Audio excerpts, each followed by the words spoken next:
Hey everybody, long time no see. Sorry for the delay. Man, the holidays were busy, and I don't know about you, but I'm ready to get back to normal. I want to give you a post-holiday update. So it's like January 11th, and today, coincidentally, is my 3-month mark on the carnivore diet. And I'm excited to tell you how things are going and some things I learned along the way. So first of all, I had one cheat day in December, and that went really well. It went just the same as my Thanksgiving cheat day. I planned it out. I decided which day I wanted to have as my cheat day, and I think that's key because I've learned about myself that I am a binger. I tend to binge. That's one of the reasons why I got overweight, is when I have opportunity and it's not controlled, I just go nuts and I eat way too much and I regret it and feel bad, and then it can cause many days of binging after that. So I also struggle with hiding, being deceptive with my food. It's something I've been working on a lot, but I'll go into that later. Let me talk about my December cheat day. It was right around Christmas. You know, I made my world famous pancakes that my nieces and nephews love, and I wanted to eat some of those too. And then I had just good food and fasted the day after, and it went great. It seems like a really reliable method, especially if I do one per month. It seems very sustainable. And when you fast the day after, it helps reset. It helps you say, like, okay, cheat day's done. That was then, this is now, I'm back on track. It just seems like a really good psychological system. So December went fine, and so my last weigh-in, I watched that video. I said I was down 41 pounds. I'm now down 49 pounds. So I lost about 8 pounds in December. And I'm really proud of that because there's a lot of junk food in my house in December, and I didn't eat any of it until January. So January, we're only 11 days in. I did have a cheat day in January as well, but I did not plan it. So let me tell you about it. My wife and I went to this swanky event. It was my work put on a gala, which is a formal event. You know, you dress up, you go, you mingle. Thankfully, there was no dancing because I hate dancing. But, you know, I dressed up, wore a suit, and they had really good food there. They had like a chocolate fountain and just really good food, good hors d'oeuvres, that sort of thing. And when I was walking in, my wife said, "You're gonna cheat today, right?" Now, I'm not blaming her. I don't want to throw her under the bus. It was my choice. I chose to do it. And what I should have said was, no, I'm just gonna eat whatever meat they have here. Because they did. They had brisket and stuff there that I could have easily eaten. So I wasn't just sitting there eating nothing. But I didn't even hesitate, and I just said, yeah. So once again, honey, if you're listening, it's not your fault. It's my fault. I chose to do it. And but it taught me a really good lesson. So I chose to eat, and it was just that meal, right? So like the whole day up to then, I had done carnivore, but then I cheated on that meal. And then that night, I was at home, and we had some oatmeal cream pies, which are some of my favorite things. I love them. In fact, on my cheat day in December, I had specifically requested candy. Like, here's my favorite candies. I asked for those in my stocking, and my wife got them for me. And then I had also asked for some oatmeal cream pies. And so she got those for me too.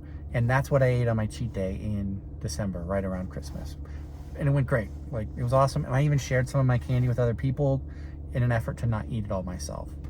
But in January, on this cheat day, it was not planned. I think that was the key. And so in the evening, I was like, well, I've already cheated. I'm just going to eat, I'm going to finish off these oatmeal cream pies. So that was the beginning of the slippery slope of binging.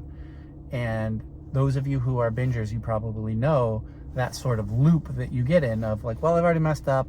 I'm going to keep messing up, and I'll get on track tomorrow. So I ate the oatmeal cream pie that night, and I kind of felt guilty, but at the same time I thought, it's okay, this is a cheat day. And then the next day I was fasting, and boy did I have some carb cravings on that following day. And I was home alone. I was stressed because, well, I wasn't home alone. I was watching the kids by myself.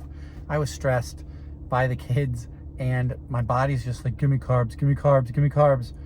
And so I ate some more, and I ate some more, and I ate a whole bunch, and I ate a lot of junk food, Rice Krispies, candy, cookies. Like, we had a lot of candy in the house, and I ate a bunch of it. And you know what? I felt terrible that day, like physically terrible. So when I do one cheat day, I don't feel terrible. But that day, that was like day 1.5 of cheat days, I felt really lousy. I could feel it in my gut. It felt like boulders in my stomach. My digestion was all messed up. I started burping and I had gas again. It was like my body was telling me, I don't like this. This is not good. And I made sure to tell my wife, you know, I don't want to hide. I don't want to be deceptive around food. So I told her I binged, and, you know, in retrospect, I think the problem was it was an unplanned cheat day. So, and it was only like 1 or 2 weeks away from my Christmas cheat day. So, or maybe less than 2 weeks. But it was really close to my old cheat day in December. So it was not planned out. And so another result of that binge was I gained 3 pounds. So in a day and a half of eating junk, I gained 3 pounds, which is just, I didn't know my body could gain that much weight in 2 days, a day and a half. But in retrospect, I think it was water weight, right? Once you start eating those carbs and the fiber, your body starts retaining water again. So I don't think I put on 3 pounds of fat. I think I put on, I don't know, 1/2 pound or 1 pound of fat, and then 2 pounds of water would be my guess. So the good news is I was able to then get back on the wagon, and I've been back on for, I think, a week now. Yeah, the gala was on Saturday, so I'm 5 days. 5 days back on plan, and I think I still have like 1 pound left to go to get back to where I was. So it has set me back almost a week, which is frustrating. And it's also illustrated that, I said this in my last video, I need to stop eating cheese. I think cheese is stalling my weight loss. So when I don't eat cheese, I can lose 1/2 pound or 1 pound a day. If I do eat cheese, I might maintain, I might lose 1/4 or 1/3 of a pound. So catching up to 3 pounds at that rate is very slow. And the last 2 days I've been eating, it's like a breakfast bowl, which is eggs and sausage and cheese, and I have maintained weight. So that's cool that I can eat that and not gain, because when I get into maintenance, I might want to do that. But I still want to lose weight. I still probably want to lose 20 to 30 pounds. And if you look at my weight and height on the BMI scale, because it scales based on your height. You know, everyone says, oh, you're tall, you know, the BMI, you get a little more grace. It's like, no, the chart accounts for height. So if I look at the chart, I'm still considered obese, even though I've lost nearly 50 pounds. So yeah, I still want to keep losing weight. And I think cheese is not great for weight loss. I think bacon might not be great for weight loss. Bacon might be the same way, where if I eat a lot of bacon, I maintain. Anyway, aside from that, learn those lessons, those important lessons, like you got to plan your cheat days if you're doing them. And yeah, I really need to cut out cheese. And cheese is addictive.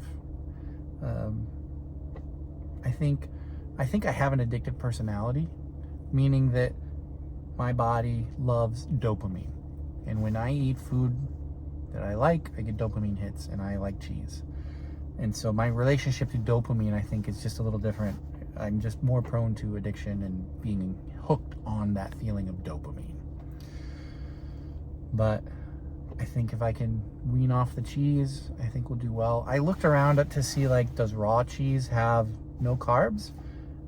I've also seen shredded cheese has 1 carb per serving, The sliced cheese that I'm getting says it has 0 on the package. But if I go to the website, Kroger's website, and I look up the same exact cheese that we're buying, the sliced cheese, it also says 1 gram of carbs. So there's a discrepancy between the Kroger website and the package. And my guess is there is like 1 gram of carb in there, because even raw cheese seems to have carbs. So maybe I'll try raw cheese. Maybe I'll try shredding my own cheese, like get a block of cheese and shred it up. Just because I can tell the shredded cheese that we buy has some sort of powder on it. I think to help just keep it from sticking together, but I bet that powder affects the amount of carbs in it. Other than that, I'm still going strong. I feel like this diet is very sustainable, and I'm really liking it. You know, I am eating a lot of beef. Let me go over what I eat in a day, just to give you an idea. So for breakfast, most of the time I don't eat breakfast, but when I do, I usually eat a breakfast bowl. Eggs and sausage, and I put cheese in it. Sometimes I eat hard-boiled eggs for breakfast. If I have leftover bacon, I will eat it for breakfast. I don't want to cook bacon in the morning because I just don't have the time. But I might consider eating bacon like on a weekend in the morning. So for lunch, I'm almost always eating beef. It's either, or leftover meat. So, you know, a lot of times I eat ground beef. Ground beef is super easy. So I'll eat a medium thing of ground beef plus a slice of butter. And I melt the butter in it, and then I put salt on it. Ground beef, love it. I'm not getting tired of it. I've been eating it for months, and my body craves it. My body likes it. I will eat leftover steaks for lunch if I have them, because I eat at work, right? So I got to take my lunch. So I'll eat leftover meat. Sometimes I eat chicken. I don't like it as much. I don't like how it absorbs the flavor. Like, beef seems to absorb the flavor better than chicken. And anyway, for the evenings, for dinner, I will usually make a steak or make more ground beef. And so I've just been rocking that. And like I said, on days that I don't feel like cooking, I do ground beef. I'll have several servings frozen. You know, when I make ground beef, I always make many more servings than I need. And then I freeze them, so I have them for lunch. And yeah, usually once or twice a week, I try a different cut of beef just to try it out. I am using spices on my beef. I just make sure there's no sugar and no carbs in it. I try to avoid wheat in there as well, but garlic powder, onion powder, I'm fine with it. It gives the beef flavor. You get variety, and you start finding spices that you like. For Christmas, I did get a Bluetooth meat thermometer. That's really neat too, because you put the thermometer in the meat, and then you cook with the thermometer in. So the thermometer goes in the air fryer or in the oven, and it relays the temperature to your phone. And that's really handy, because then you can get it exactly the temperature that you want it. And I still double check it with a regular meat thermometer, but it's just really nice, and I can be in the other room and I don't have to set perfect timers anymore, because I can just watch the temperature on my phone. I did try making some lamb back in December. Like, I love lamb, and I tried making it again, and I just butchered it. It was terrible. So I'm gonna blame that on me, and I still want to keep branching out, but I'm finding a lot of satisfaction in what I'm eating right now. I'm not getting bored with a variety, and to me, there's a whole world of variety I just haven't gone into yet. Like, I'm not marinating my stuff. I am not smoking my stuff yet. I'm just air frying it. I know you can do like pan searing and cook stuff in the oven, cook stuff in a smoker. There's a lot of other ways to cook meat that I haven't gotten into yet. So I'm excited for future variety, and I'm comfortable now. So things are good. I did get a cool ring light that I may or may not try to use for a future video. We'll see how it goes. But thanks for watching, everybody. Let me know in the comments if you have any questions. And thanks for watching.